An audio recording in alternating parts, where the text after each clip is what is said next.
afternoon, good day, good morning, wherever you are. I hope you are doing very, very well. And welcome back to once again to Red Hot Talk. And today I'm going solo because, Rod is on holiday again. I'm so envy of him. But anyway, and I'm back, and today's schedule is a little bit messed up only because I had to attend my daughter's secondary school induction interview meeting. It's a little bit awkward there, but anyway, I was there. That's why the live stream today started just a little bit later than usual. But I'm back here. I'm back. I initially scheduled this at 3 o'clock, but like I said, the meeting had delayed me for almost an hour. But I'm here, and just things got a little bit moved around a little. But today we're gonna talk a little bit about social media because I think that it's important, and I want to hear from you guys as well. You know, your thoughts about social media, how it impacts photography.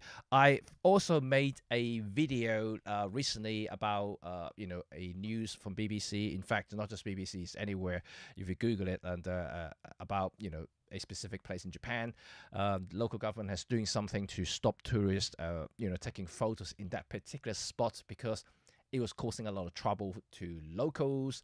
And I can totally understand that. That's why I made the video, to reflect my reaction and also my feelings to it, the same thing. But I want to expand a little bit on that. In fact, I just made another video, which is coming out very soon, about this very topic that we're going to talk about today.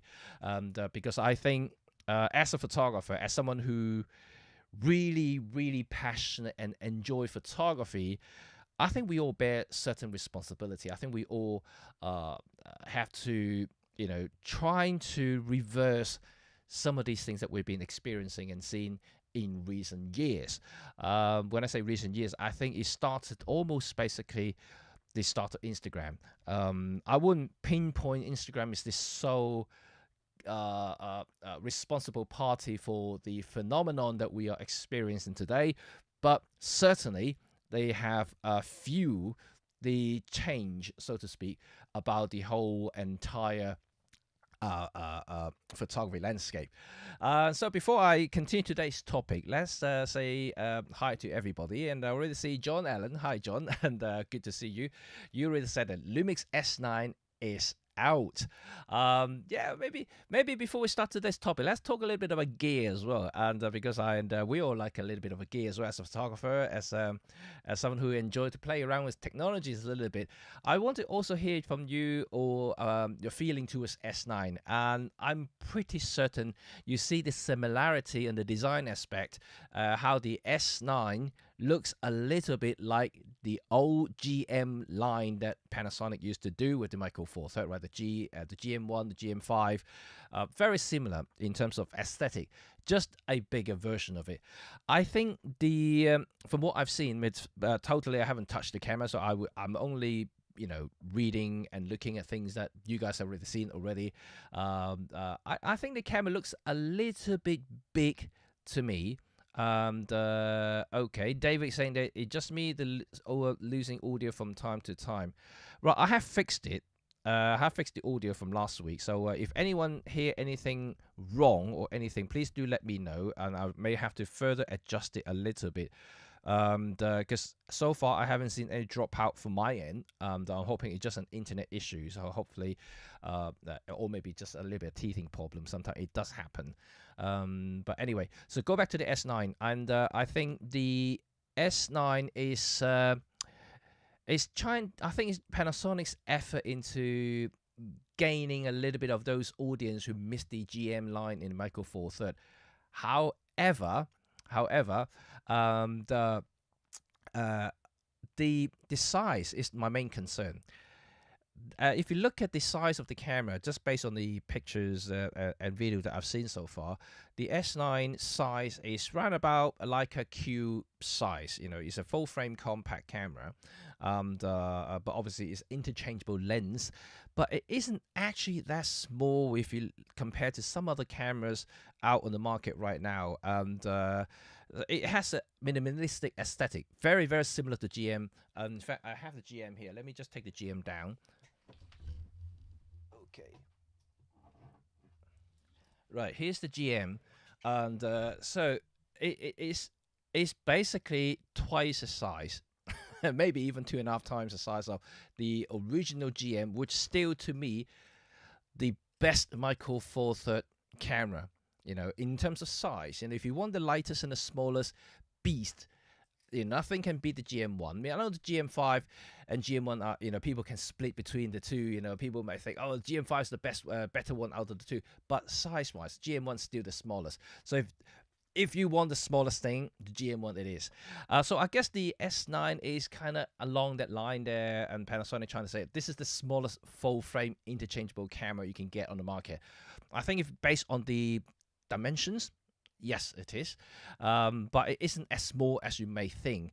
Compared to this, I mean, you're thinking like the S9 is a little bit like this, then you'll be totally wrong, because when you see in at least from the dimensions, and you can actually measure it up, you can see that it's quite a bit bigger, and I'm very certain that it's going to be quite a bit heavier compared to the original Michael Four Third version as well. But it does have a lot more when it comes to feature. It has IBIS, which the GM1 never had. It has open gate 6K video. It looks fantastic. 24 megapixels. So everything is kind of like very much in line with I think the S5 too, I guess, and in terms of spec wise, it wouldn't surprise me if they reuse a lot of the guts for the S9 as well. I mean, this is fine. This is kind of exciting, and I just have to wait until more long-term use from users to see whether there is anything else out there. And Mike Cruz, hi Mike. Is this smaller than the Sigma FPL? Well, the FPL is a very different beast altogether. I think it's longer in terms of dimensions, and but obviously everyone can probably Google it just to look at the dimension and compare them side by side, and you probably can find out which one is actually smaller in volume terms. And but I think if just by the glance of it, I think the S9 may be just slightly smaller in terms of form factor, maybe in terms of usability and put it in the bag and things like that. I think it somehow fits a little bit better. So that's my view. That's my view, and I would like to hear from you guys as well. Are you tempted for the S9? I know it's a full frame camera, not Michael Four Third, which a lot of my followers are Michael Four Third photographers and content creators, and myself are now using both Michael Four Third and full frames. But my full frame isn't Panasonic. My full frame is with Nikon. So I can't really comment too much about the Panasonic full frame line. Of course, I have many contacts, including Emily from Michael Four Nerds. I can ask you all about it. I'm pretty sure she's already got the video out, so you can actually look at it as well. It's interesting about how Panasonic now playing a little bit of a competition with Leica Q, and also perhaps even with the Fujifilm X100 line. The reason I say that is because of the pricing. First of all, it's a full frame, so if you really have to look at the format competition, there really isn't many in terms of that kind of form factor. The closest rival would be the Leica Q. The Leica Q costs significantly more. Whether it's worthwhile or not, whether it's worth your hard-earned money or not to buy a Q instead of the Panasonic S9 is debatable. One has a significant heritage and brand value, and also resale value. In a lot of the Q seems to hold the value quite well. If you buy one now, if you sell it in 5 years' time, you're not going to lose too much. Same thing can't be said with the S, unfortunately. So this is going to be interesting to see how the S9 play long term. But if we look down the step, to the similar kind of vibe, they're going for, the X100. The X100 line is obviously in high demand at the moment. But interestingly, I think the pricing is the interesting thing here. The pricing is very, very close to the X100 Fuji camera. And so that, to me, is something to say. Because at the moment, people can't get hold of the X100. So strategically, they played it quite well. Well, people who want to spend their 600 quid, 600 pound or whatever, $1,800 to get a Fujifilm X100. Now you can spend the same money to get a full frame, similar kind of, boxy cameras, and it's full frame for similar money. Okay, you have to add the lens on it, but you can get kit lenses. And for those who already have some L mount lenses lying around, it's kind of like a perfect thing for them, right? So that is a very interesting prospect, for Panasonic. Whether that is going to play out or not, again, time will tell. Because still, I think the 800 X100 line has the upper hand when it comes to styling. Not saying the S9 is ugly, because I do like the this one, the GM1. I do like the minimalistic look. Very clean design, and I always think that it's actually a very, very cool camera here. So S line is playing along that line there. So if you like that kind of look, like a kind of aesthetic, like that kind of handling, that might be okay.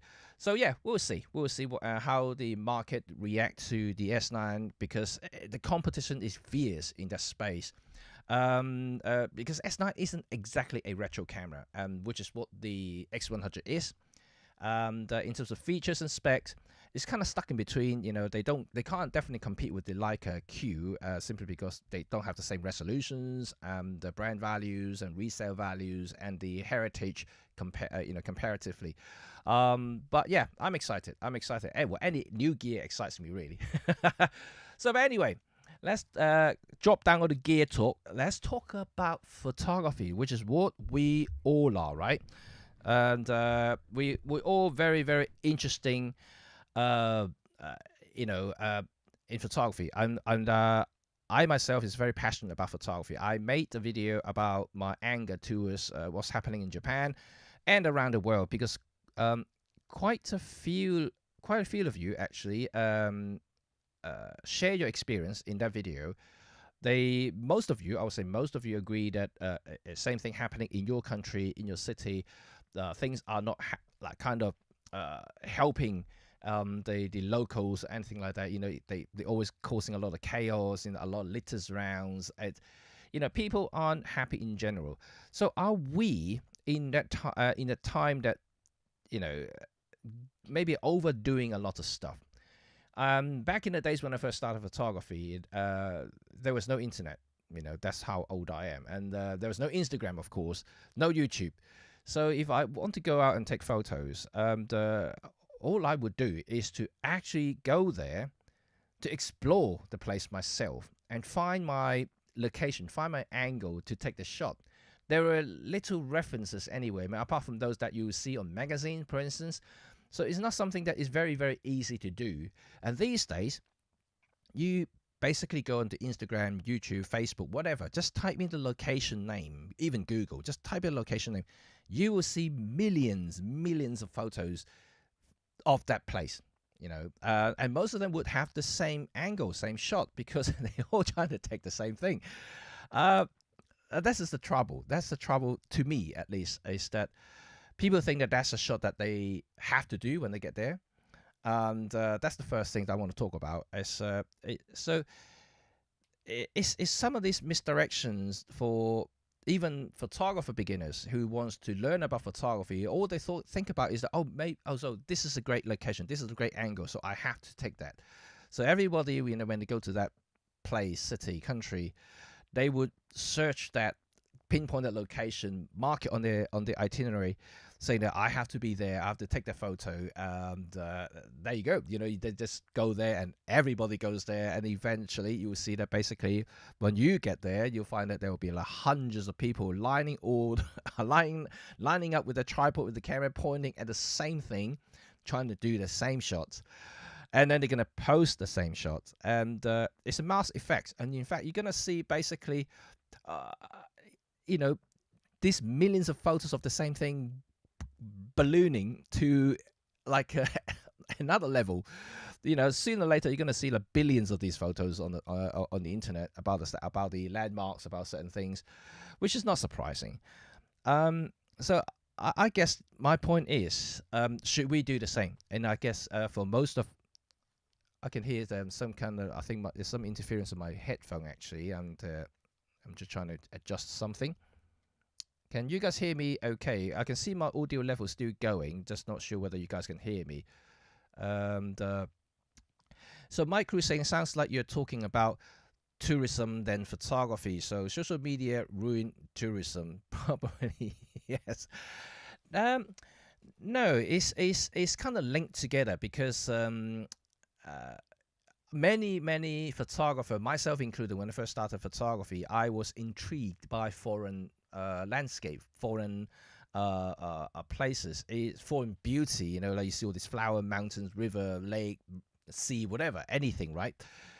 That's how I started photography, and I think that um, many would start from that side of photography first before they, once they get used to photography, once they get used to the gear, then lenses, and understand about depth of field and focal length, they will move into some specialized area, because eventually they will go into something that they really enjoy taking photograph of, like macro, astral, nightscape, cityscape, whatever, anything, right?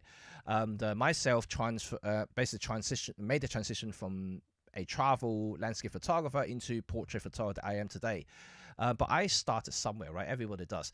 And travel photography seems to be the easiest and probably the most obvious way to do it, because you go to a holiday, you go on holiday, you see new places, you'll be excited, you have your nice camera, fresh camera, you want to go and take some photos, you want to take some nice photos. The first thing you would do is to Google places. And I'm talking about modern days, right? And this is kind of something doing that very, very often these days. And in fact, well, I'm guilty of that as well. I mean, I would Google a place and look at the place, but I don't do what other people do, or some of the photographers do, is to try to take the same thing. What I try to do is basically I will I look online. Yes, I do some desktop study. I want to familiarize myself about the locale, about the place in general. You know, what sort of thing is around there. You know, I'll go to Google Street, so I can get myself head around. You know, it saved me a little bit of time of walking around trying to find angles. That's true, but what I don't do is trying to take that same shot that I see on internet, on Instagram, on Facebook, and Flickr. Everybody else, takes. I will try to find my own angle, trying to find something that interests me the most. I may snap one, just for the sake of it. I'm there, but I would not fight with other people. I would not try to do anything silly, just trying to get that shot. And I would try to be, a responsible photographer, and also be a more original photographer as well, because I don't want to, why replicate something that's already there, and to me, it's always more genuine, it's more original when you find your own representation of something that you see, right? And that's my ethic in photography. So this is something that I continue to thrive, trying to talk to people, my students, and when they turn up my workshops. You can get inspired by photographers, by past masters, by their photography, by their photographs. Fine, that's inspiration. But what I would try to do is find my own way to do that type of photography, that sort of style, if you're really inspired by the style, rather than trying to completely replicate something that's already there, because you can never, ever do something better than a well-known photo, right? You can't, and because that has becoming an iconic photo, you know, it's going to be really hard to surpass it unless you somehow, being very lucky, the light is just super amazing, that's kind of look completely different, something happen and make that place look even more dramatic than it is, which does happen. I'm not saying it won't happen, and but that is something that I want to say about that side of photography. But on the other hand, another thing I want to talk about social media is that the negativity, when it comes to stereotyping. Yes, stereotyping. That's the word I'm looking for. Why would I say that? Right. Okay. How many of you would, if you are, let's say, scrolling around Instagram pages and Facebook, Flickr, whatever, anything, you often associate certain type of photography or certain type of genre of photography. It's always about certain things. Well, okay, it may be a little bit confusing when I say that like that. So let's say portrait, because I'm a portrait guy, because I can totally relate to that. Oh, Robin is in the house. Hello, Robin, and it's great to see you here. I really don't know how to use IG. I can't figure it out. Nope, neither do I. That's why I never really post anything there. And uh, so the thing is, let's say portrait photography, and because it's easier because I can talk from my own experience. Nowadays, if you look on Instagram, try to type portrait photography, right? See what turns up. I would say that 9 out of 10 photographs that you see when you type portrait photography is always going to be pretty women. Yep, that's how I feel about it. And is portrait photography all about pretty women? No, it isn't. It isn't. Is wildlife photography always going to be some very exotic animals lying around? No, it isn't. I think social media has stereotyped so many different genre of photography, and it's misleading in a way that for people who are just starting out in photography, just got the camera, they think that, oh, I want to learn more about portrait, you know. But then the first thing they see when they do a little bit of research, do a bit of studying, all they see is that, okay, to be a successful portrait photographer, I've got to photograph pretty women. And worse still, is about the aesthetic, right? How many times you see these portraits that you see on Instagram having extremely shallow depth of field, really throwing everything out in the background into blurriness that you can't even recognize anything, right? Very often, right? And that's another thing, which we talked about many times about depth of field, especially with Rod, and we talked a little bit about that in my some other videos, older videos. I talked about depth of field, about portraits. I hate people really like just maxing out on the 1.2 aperture, 0.095 aperture that they have, just because for the sake of throwing everything out in the background. I want bokeh because portrait is all about bokeh. Portrait isn't about bokeh. Portrait is about the person that you're photographing, nothing about the bokeh. So, which is something that I can't accept, and yes, you want subject separation. That's totally fine. I do that with my own photography, but it's something that I want to reflect that when every time I look at Instagram, as every time I see something, and it just puzzles me. And is that how people relate to portrait these days on Instagram?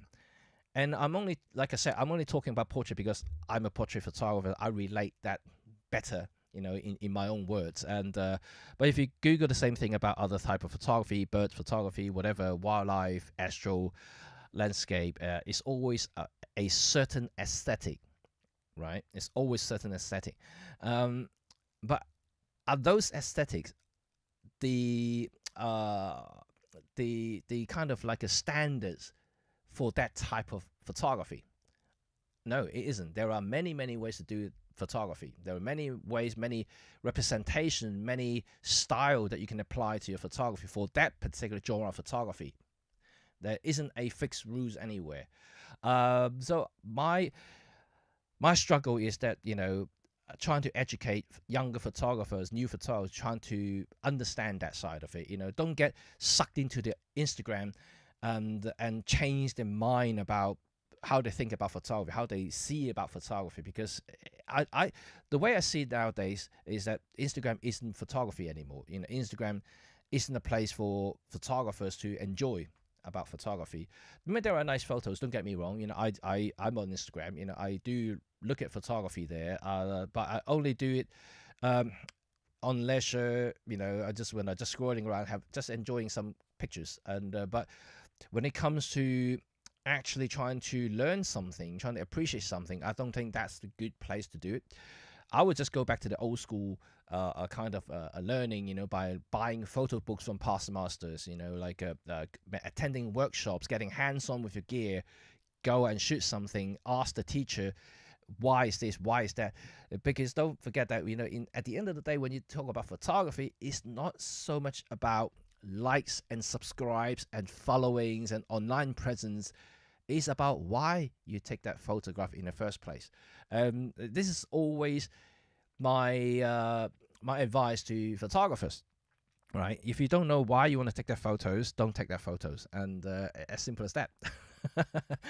um, it's puzzling.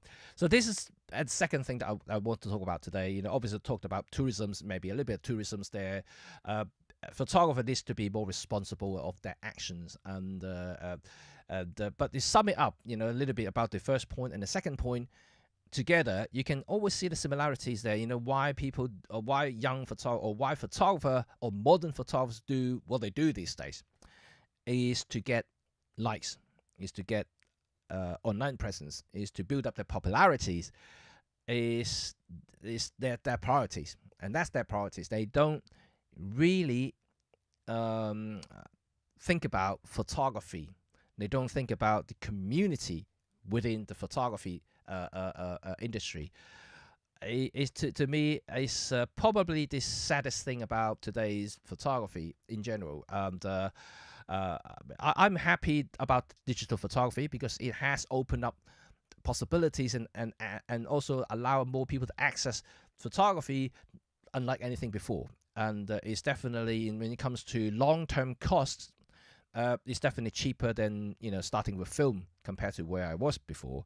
And also saving time, you can have instant results, you can start learning straight away. So the learning cycle is shorter. So it's good for anyone new to photography.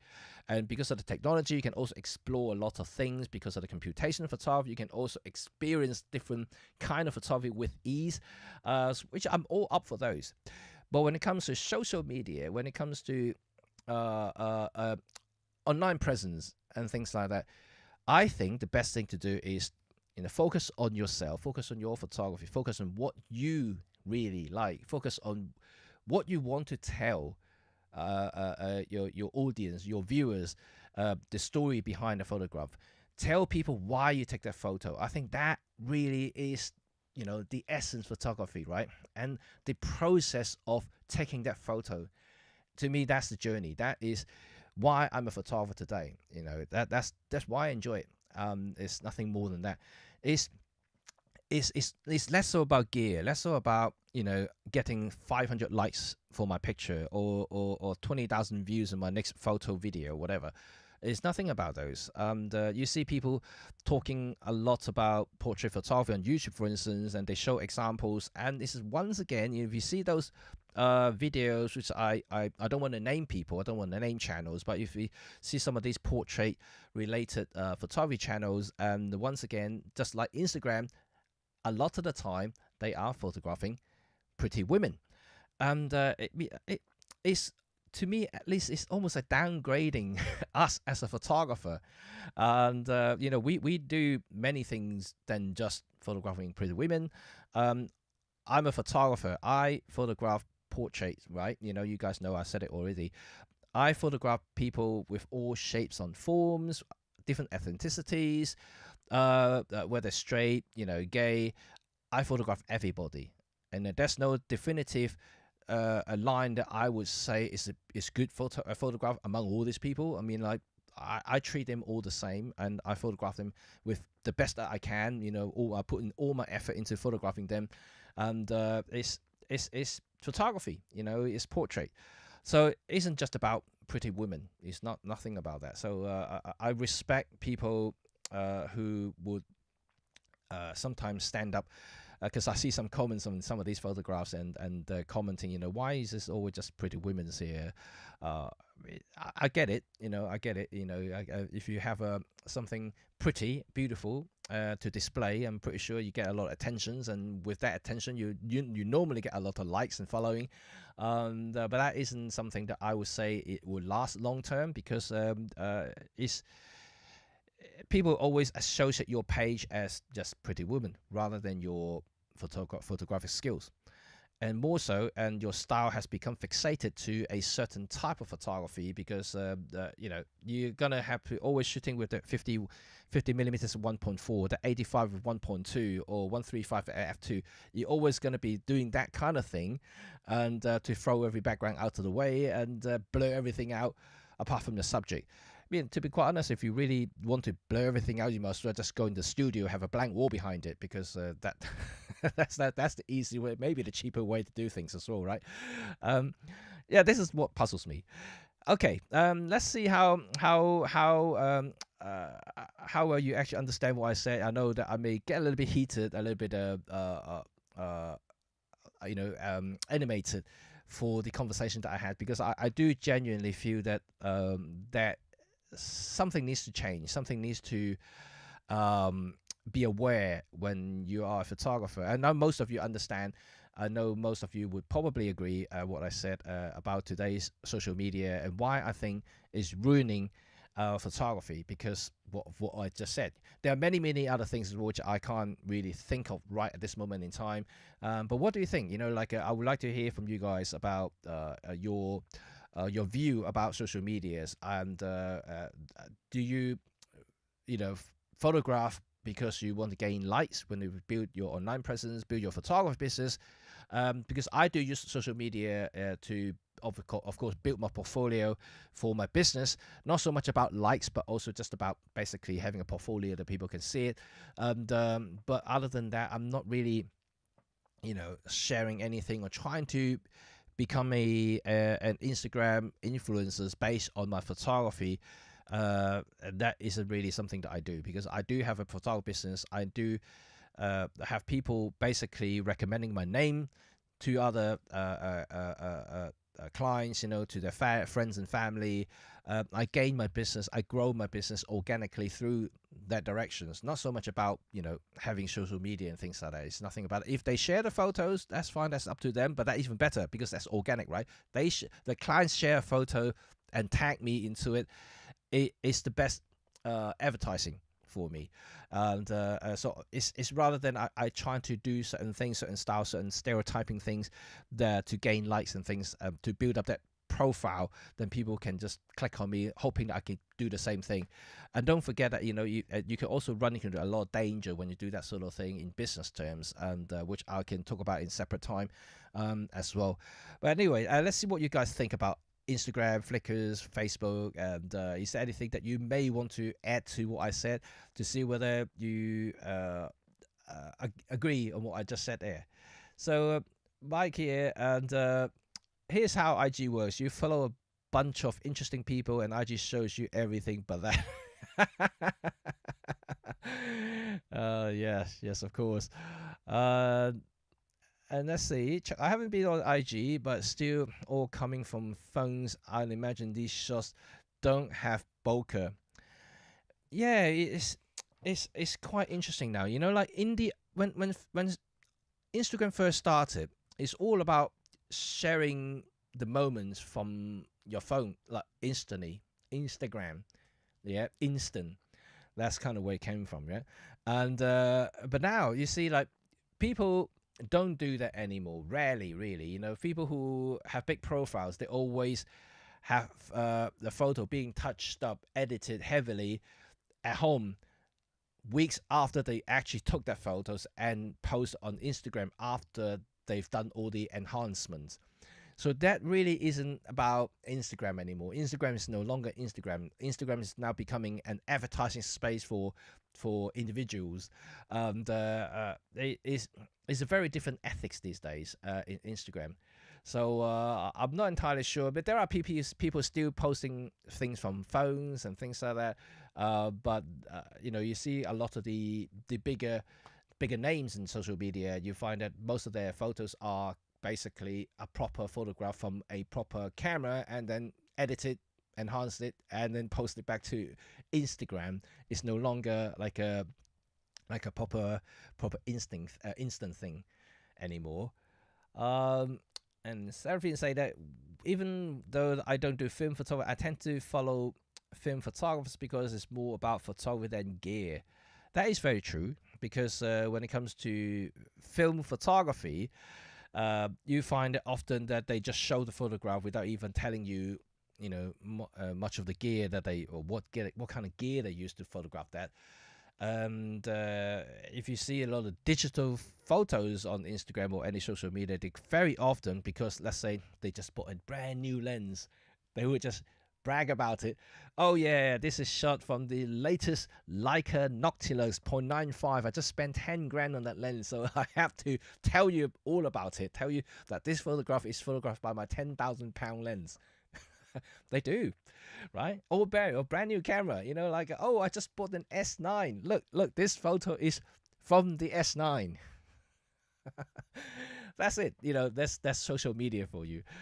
Okay, that's the see, the Micro Four Thirds lenses have sufficient bokeh for my needs, and my favorite lens for a headshot portrait is the 75-1.8. Absolutely, I totally agree with you. You know, like, look, if you go back to my channel and check on the 75mm 1.8 review with Charlie, you will see a lot of those shots with shallow depth of field. For those who don't understand formats, for those who don't understand or even try Micro Four Thirds cameras, we always have that perception that, you know, Micro Four Thirds doesn't have any depth of field or shallow depth of field or bokeh display. Same thing can be said about smartphone. It's all about relativity. Is how close to your subject, how the format size. You know, you have to play with the distance between your lens, your subject, and the background. The further away the background, you know, the blurrier it is. You know, let's to put it simply. Format plays the part, of course, you know, and but yeah, it's all part of the calculations there. The bigger the format, the shallower the depth of field and the equivalent aperture range. So it's something that people never understand, you know, but that's down to, once again, social media. Thanks for the social media. They all downgraded us Micro Four Thirds gear being the more inferior platform, and that we cannot achieve certain things. And it sounded like I'm standing up for Micro Four Thirds, but I am, you know, like, look, I am, like I said at the beginning of this chat today, I am still an OM system ambassador. I still use heavily Micro Four Thirds gear to do my filming projects, to do a lot of my personal photography and travel photography. But at the same time, I had, well, I still have it, the Leica M full frame digital rangefinder, but also use full frame Nikon ZF as well. You know, so I do have full frame cameras. I do have Micro Four. I don't see them differently. I don't. You know, people might think, others people might think that I'm talking rubbish right here, but look, I bought the system myself. I paid my hard-earned cash to buy a ZF, and I have the Micro Four Thirds systems. I use both. I treat them as my tools. I don't see any difference between them. You know, okay, yeah, there are technical differences there, but I will adapt to the differences and make my photography work in either system. And I do not see Micro Four Thirds in any way inferior compared to larger format. Full stop. You know, like you said here, 75 1.8. Perfect. It's a really great lens there, and I really like that lens. It does give me a lot of shallow depth of field as well. If you're really into that subject separations and bokeh, it is a lot. Same thing can be said about the 45 1.2, which is, yeah, actually so happened to right in front of me. The 45 1.2 is another gem that I really like. I like the 45 1.2 rendering, the feather bokeh. It's just amazing. The 75 is a little bit more clinical to me, but you know, it's a preference things, and I think it's really cool for headshots. That's for sure. Anything else from here? Let's see, Chuck. I wonder if things are changing with the way camera sales are going up. Are people wanting to expand their photographic eye? I'm not entirely sure if camera sales are going up, and I'm pretty certain that it's kind of stagnant, and it may have slight increase in the last 12 months, but I don't see the same growth as we saw back in the 80s and 90s, because now people still thinking the smartphone is the way forward for majority of the photographers, especially those who are not a full-time photographer or a serious amateurs, serious enthusiasts. They simply are daily snappers, and for those, I think that the chances they're gonna buy a new camera, a big camera, a proper camera, is very slim. They may want to try a couple of things, but I don't think they're going to use it long term. So they're still going to go back to the smartphone because it's easy, it's there, it's always with them, and it's tiny. You know, it's stuck in the bag, and that's it, right? In the back pocket, in the coat jacket. That's always the thing. So yeah, it's going to be interesting to see. in the next 10 years and how the landscape would shape. Instagram is just my daily diary, but that unorganized mess has still gotten me work. I'm telling you, I hate posting on Instagram, that's for sure, because it's like you said, it's a chore. I only post things there just to show what I'm using. It's more, like you said, more like a diary thing, really. Like when I was in Japan, I posted some photos from Japan. When I bought a new lens, I posted there. When I have a new camera, I posted there. It's not something about, things that people do with Instagram these days. I'm not that type of Instagrammer. Rarely, really. Zach, let's see. I live at f8 these days. I love the deep depth of field and framing to shot to tell a story. Pretty woman with beautiful bokeh always look nice, but can get stale. I think that's exactly the word I was looking for. Stale. Yes. Don't you think that, like if you keep seeing the same thing again and again and again and again, which they do, like some of these portrait YouTube channels that I mentioned earlier, they have the same photos. They may have a different lens that they're trying to showcase. They may have a different location. They may even have a different model, but the results are exactly the same. Exactly the same. Shallow depth of field, half body shots and full length shots. It's always similar style, similar thing. It really does look stale to me. It's repetitive. It's not something I would even call it art. And with all due respect, it's a nice photo, but it's just, to me, it's nothing about portrait. It's more about the woman and maybe something that they were trying to advertise, which, could be the lens or the cameras. But yeah, so this is kind of how I feel about majority of the photography these days is advertising. And other Zach, oh no, it's the same Zach. Anybody try the Vero app? I have tried it, actually. I think I have an account, but I never really got into it that much, to be quite honest. And I just don't have time. I have TikTok as well. I think I posted about 3 little clips on TikTok, and I have 7 followers because I just don't interact with anything. And in fact, I haven't even opened the app for probably about 2 years already. It's just not me, and I don't see TikTok that will work for me, because I'm ultimately still a photographer. I'm not really a real guy, or whatever you call it these days. And to make short form videos, just to create a buzz, it's something that I can't get my head around. And at the same time as well, you see a lot of this TikTok or YouTube short, Instagram reels and things like that. It's the same thing as well, right? So when we talk about photography, same thing can happen to the reels and videos. It's all about how crazy you want to do things. People have short attention span, so like in video forms, you really need to capture the audience attention within literally split seconds. So what can you do with those split seconds then? Let's say 2 seconds you have to capture their attention to hold on to their viewing. Is that, well, you either have the pretty subject. If not, you're going to have to do some crazy stuff like hurting yourself, potentially killing yourself, that kind of thing. This is something that they do.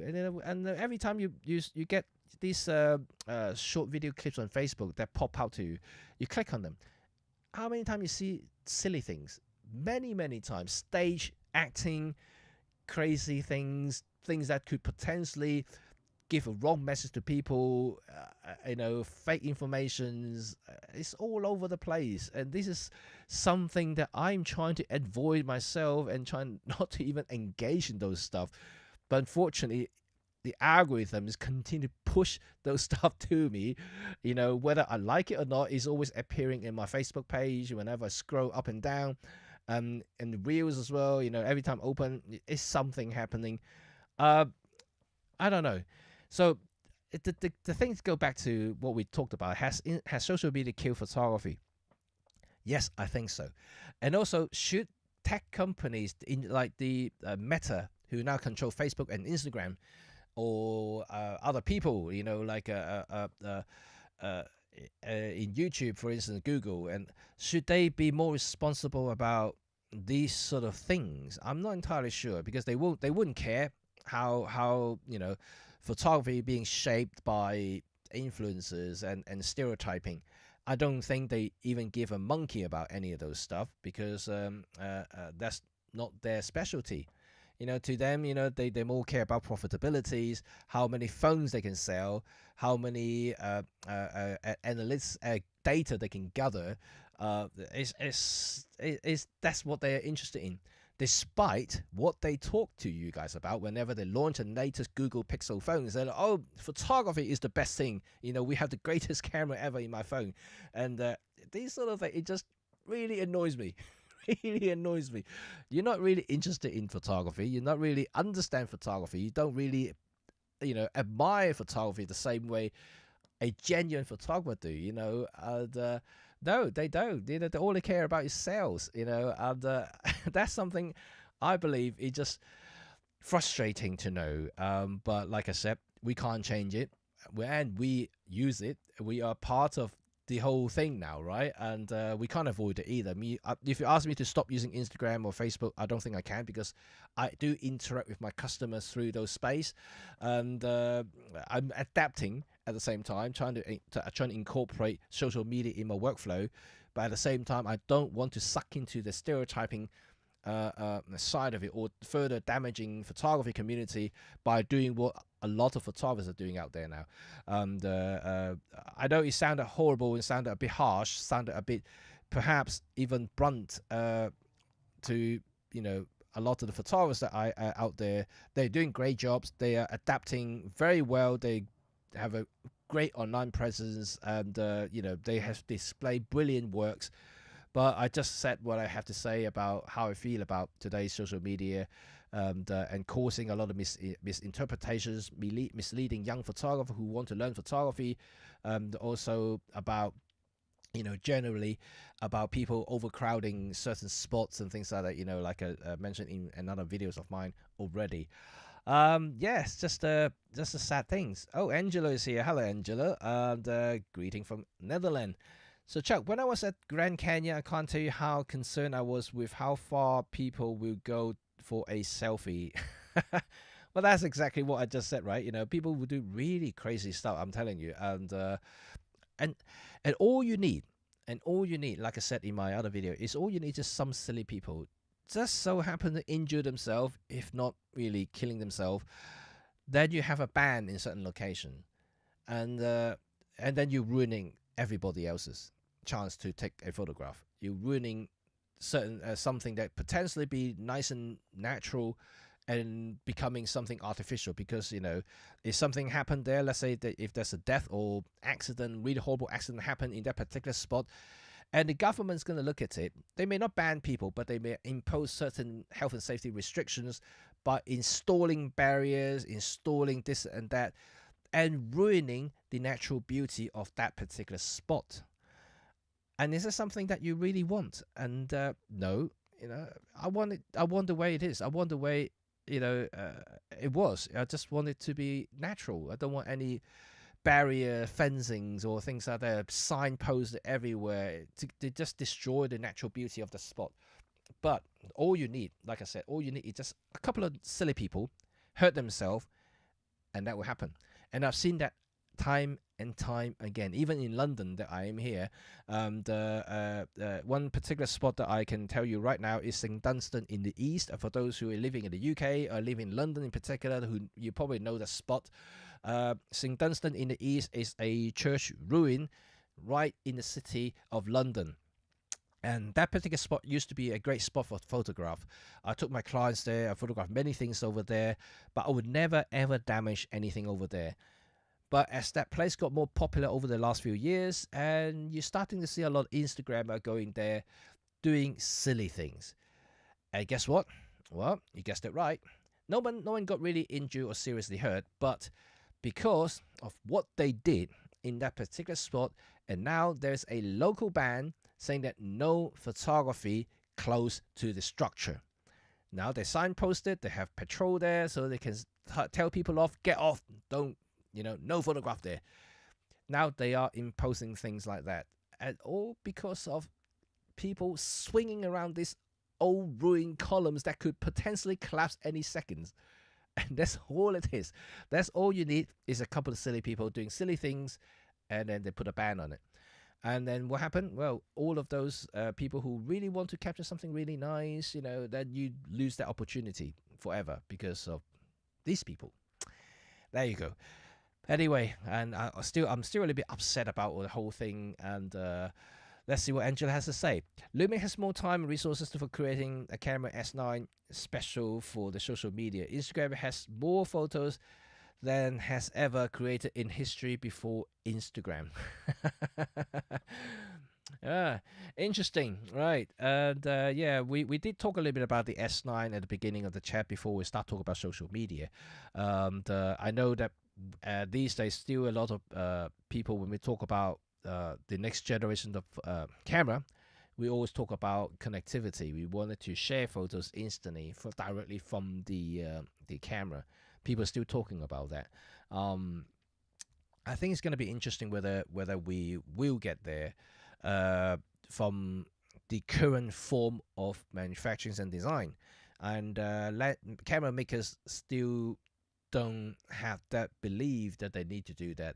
But there are also new and upcoming cameras like the Alice cameras that I've been following, that they are trying to change all that because that's supposed to be an instant connections that will allow you to export and share your photos that you just took straight away to the internet.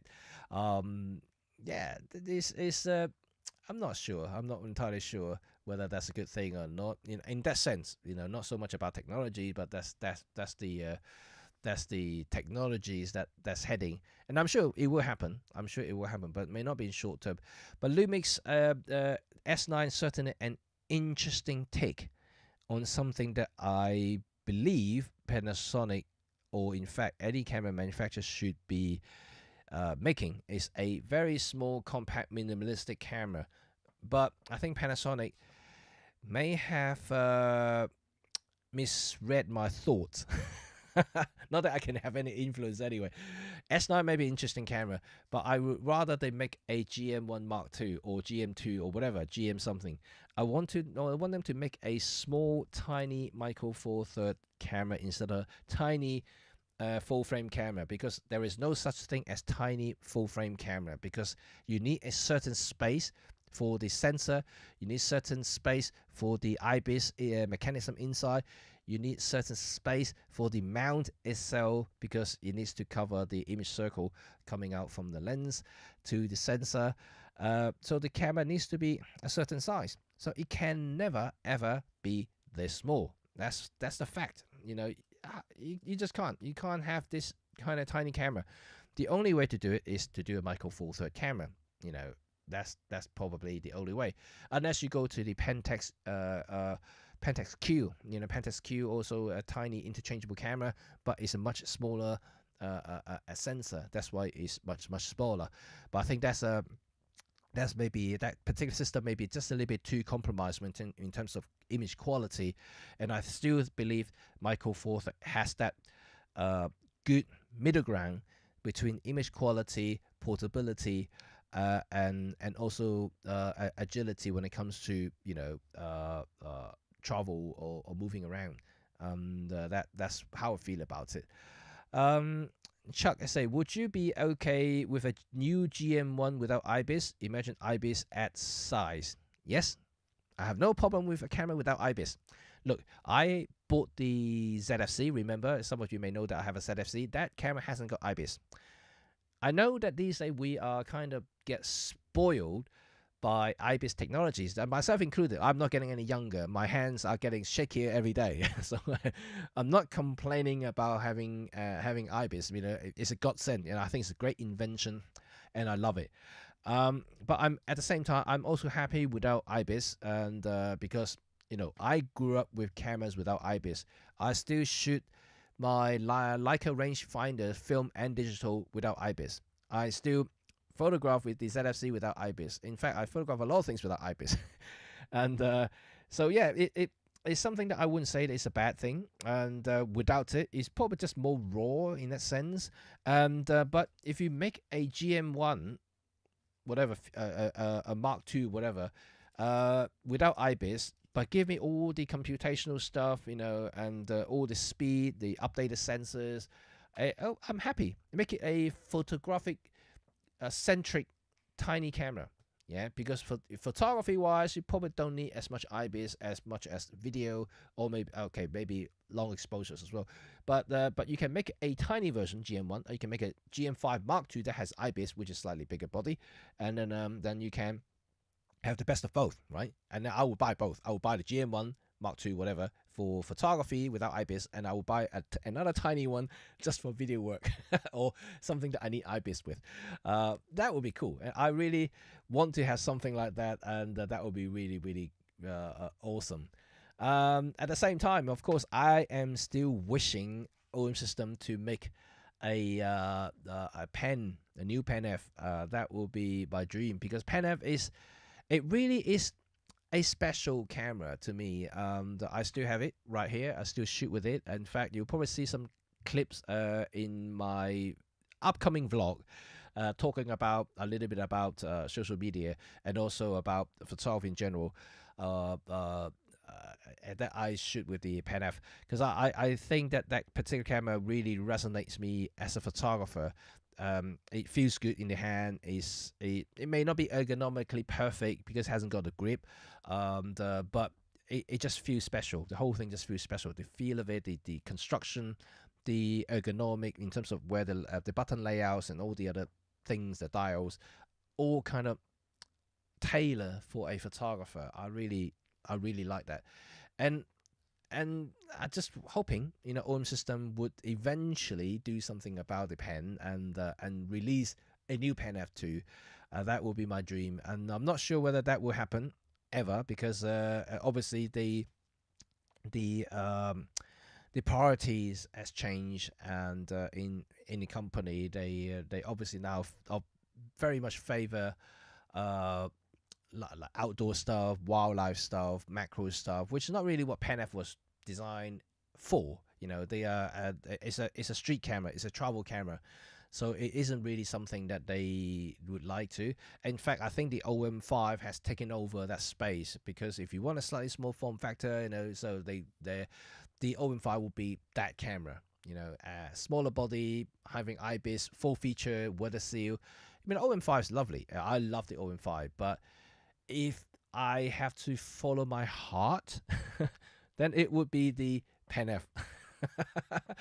If I have to follow my head, probably the OM5. And OM5 is technically slightly better because it's better EVF. The ergonomically is better to hold, for instance. It does work better with a lot of lenses.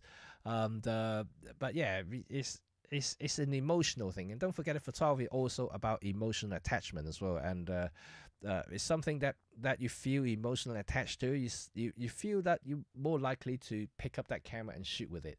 And that's how I feel about gear sometimes, and not all the time, but that is the truth. When I go to work, I just pick up whatever I think is capable for that particular job. I don't think about what camera I take, and that's all. But when I go out having my own travel, or for holiday or for my own project, just strolling around down the street, I will pick up something that I enjoy using, and that will be the time when I pick up the Pen F or anything else that I feel at that moment in time. So yeah, that will be kind of my want to say about those gear thing. And not sure about how you feel about your gear. That would be nice to know about that.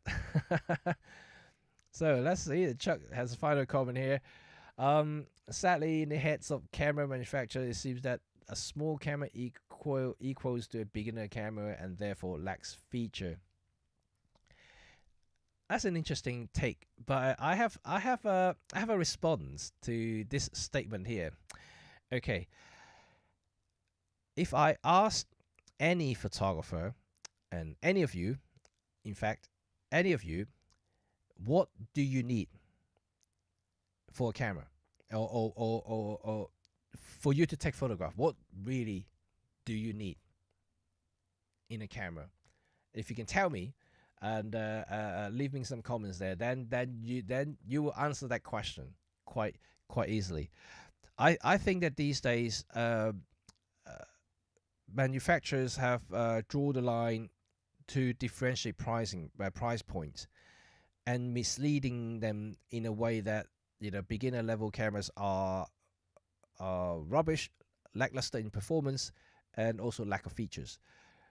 But from a photographer's point of view, I don't think that is totally correct, because ultimately, if you ask me that question now, what do I need in my camera to allow me to do my job?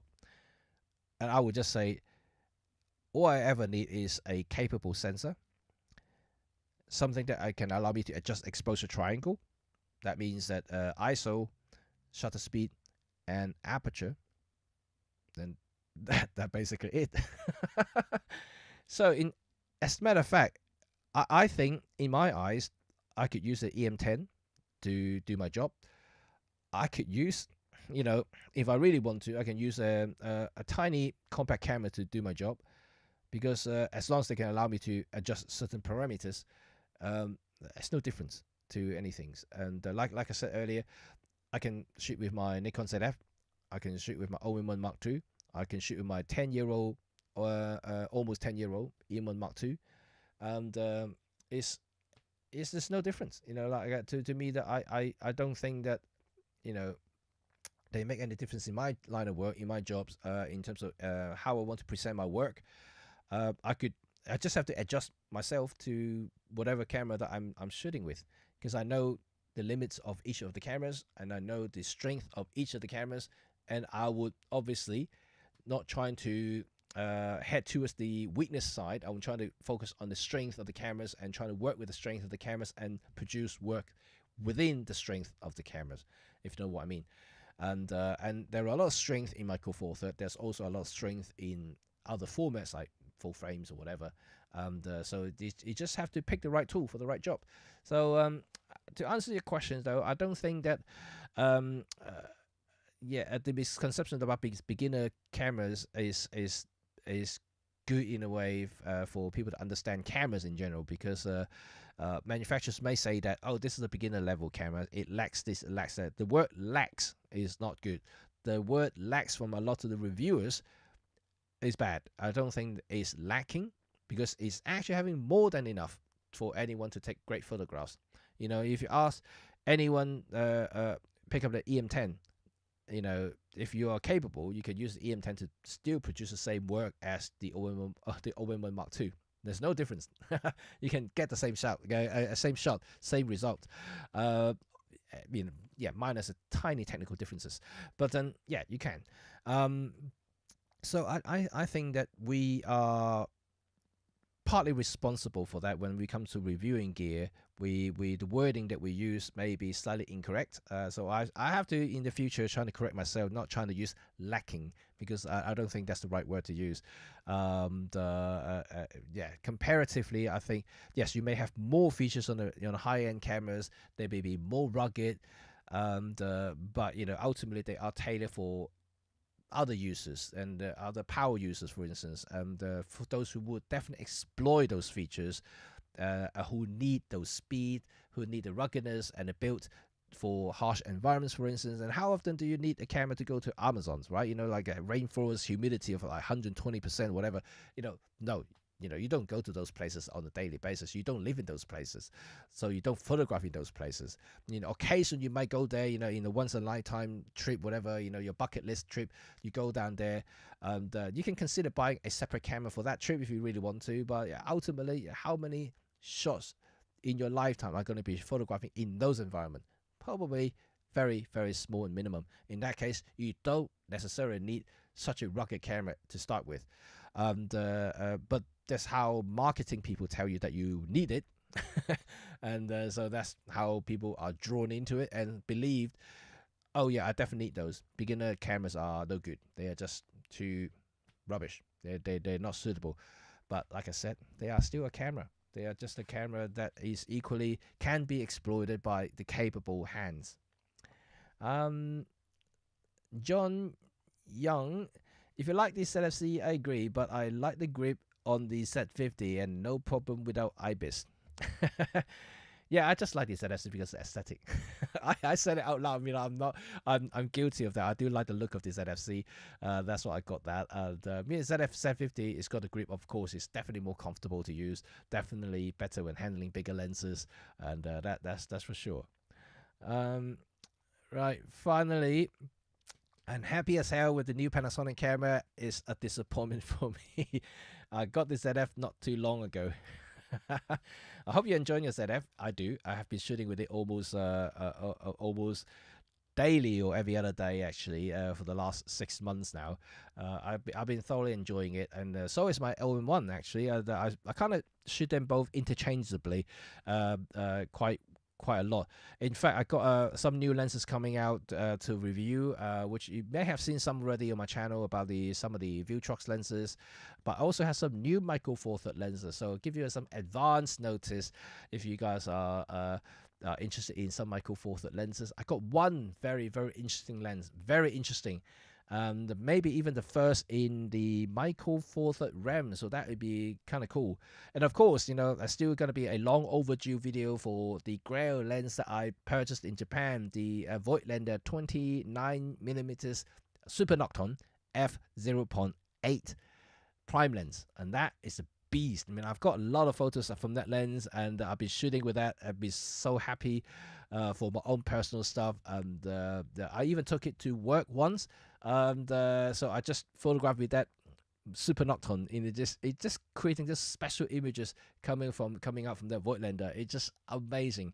The rendering is out of this world. You know, it's not technically perfect, that lens, but it really does give me some special like emotion every time I capture a photo. When I look at a photo, it's like, oh my god, that is so good. That is so good. It's just one of those lenses, right? It's just one of those lenses that really resonate my passion in photography. Well, I don't want to spoil it too much. Obviously, you have to wait for my videos because I'm still accumulating photos so I can showcase more variety of the what that lens can do for you. Because like any other lenses, once you stop down, you get virtually identical results. And so to fully appreciate, to fully see the rendering and the quirkiness of the lens, you really have to shoot wide open so you can see all the rendering, the outer focus area. Not so much about bokeh, but also about the actual draw of the image there to see how special it is. And that's how I usually review my lenses, is about the aesthetic, how the lens can recreate the image, you know, in my head. So that's how I rate the lenses usually. Not just about technical sharpness and things, which I know a lot of reviewers do, you know, always look at test charts, but I do the technical side, which is with my brick wall. But most of the time I look at the lens as how I see the images coming out from it, to make sure that it has the aesthetic that I'm looking for. And if it does, I'll usually rate them high, and if not, okay. Yeah, you say that this 22.8 is spectacular. That's cool. Yeah, that's a really nice lens. I do like that. I do exactly long hikes to remote location, so I prioritize and weatherproofing. Lifetime and LiveCom are two features I would have a difficult time moving off of. I agree. I think those two features Olympus has done so well with, and people who haven't tried those features before, you're really missing out, because when you do try it, you probably think that, oh dang, I wish my camera would have it. You know, but if you're long-time Olympus users, you know, you are spoiled by those two technologies. And when I first tried those two technologies there, the Lifetime and LiveCom, I was blown away how easy it was to do long exposure shot, to do night photography. I was gobsmacked. I would just say, oh my goodness, what I've been missing all these years, you know. And I've been photographing a lot of night shots, long exposure shot with my Canon DSLR, and also my Leica. Before I had to do guesswork. You have to do a lot of experimental shots, make sure that I got exposure right and things like that, even with digital. But oh my god, LiveCom and live bulb is just amazing. You see the images built on the back screen. It's just crazy. It really is crazy. And yeah, it's amazing. And I hope and I hope, like Olympus will continue to do more stuff like that, and they are slowly doing it. Like the latest live grad ND filters thing on the OM Mark II. To me, at least to me personally, I really like that. I used it a lot in Japan, and is one features I think it helped me a lot when I do travel photography, especially because I don't have to carry gradual filters or anymore, and which really helps. I like that. I like that feature really, and together with all the live com and live bulb, I literally complete my wishes when it comes to travel photography. So every time I go to travel, whether it's going to be for holiday or for work, and I'm carrying less. So whenever I go traveling, the OM1 Mark II is now my current gear. In fact, this Japan trip, I'm carrying the OM1 Mark II because of that reason. It's got so many features there that I find it so useful for the type of photography that I do when I go traveling. And of course, I never have problem travel with doing portrait with the OM system anyway. So that is a perfect system for me. I don't really care about megapixel too much because I never really print big anyway. So like to me, it's really not a downside at all. I know that people may argue otherwise, but 20 megapixel to me is still plenty. It's still plenty. Even though that I have, 24 megapixel. I have the S9 Mark II right here, and I have the GX6, and I have actually no, I don't have anything else more than 24 megapixels. The 24 is the highest resolution. The ZF is 24. The ZFC is 24. So I don't have anything higher megapixel, and I think 24 is really it's more than enough. And 20 is definitely sufficient for majority of my stuff. And like I said in the beginning of the year, or late last year, the reason I got newer cameras outside of Olympus or OM system cameras is because of the part of my work has now asked me to submit things that is higher than 20. That was the only reasons I upgraded or get other cameras. But for other things that is not relevance or compulsory that I need to submit certain resolutions, I keep on shooting with my own system gear because it's no matter. It doesn't really matter to me that much, and 20 is plenty. Anyway, somehow that I kind of diverse myself into gear talk a little bit more, but I don't mind. I like gear talk. So thank you again for listening to today's chat. Is just a general chat altogether about things in my head. I have a video coming out soon about some of the stuff that I talked about today, but in a more maybe concise way, in terms of representations. So hopefully you watch that video, and I would like to hear from you as well to see your thoughts about what I said in that video, and also how you think about photography in general. Because I think ultimately, let's go back to today's topic, is that we're all photographer. We all play an important role in shaping the photography world. We all play a part in educating the next generation photographers about the etiquette, about the behavior that we should be following, about the standard we should be following as photographers. We shoot for love, we shoot for passion, we shoot for memory, for capturing that moment, not for likes and subscribes and follows. And just remember that, because ultimately, to me at least, and I photograph. First of all, I'm a professional, so I do earn a living from it. So I shoot for money. I'm gonna be fair and square here, telling you guys I shoot for money because it is my bread and butter. It pays my bill, so I shoot for money. But for my personal stuff, I shoot for love. I shoot something that I enjoy shooting. I photograph things that I believe that will allow me to treasure the memory that I had with that place, with that subject, with that thing in front of me. And that's all it is, and I don't ever really try to photograph something that I would hope to get 1,000 likes. No, I never do that. I don't try to photograph something to mislead a genre of photography. I never do. I just do it in a way, in such a style that it is representing me as a photographer, my style, rather than a style that is currently trending or something that you think you are part of the general direction. And so that's all I can say, really. So thank you very much for listening to today's chat, and let me know your thoughts about what I just said today about social media, because it will be interesting to see your thoughts about it, and whether you agree or not, is totally free. I'm not judging, and because I just want to say what I want to say about photography and social media in general, because these two are virtually interlinked now. There's no separations there. People who shoot photograph is for posting, as simple as that. So I just want to make sure that hopefully in the future, at least in the near future, is that we together as a collective will make photography a better world, and hopefully everybody is going to be enjoying photography, more about photography, not about, social media likes and things like that, because I think that's the wrong way of approaching photography. And yeah, it may eventually damaging it in as a whole. So that's all I want to say about photography, and hope you guys enjoyed today's chat, and I will speak to you all very, very soon. Watch out for my video coming out, though. I've got two already lined up, one of which is about photography, another one is a lens review, and Rod should be back next week, so we should have Rod back, and we're going to talk about something else again. So until next time, I will see you all very, very soon. Oh,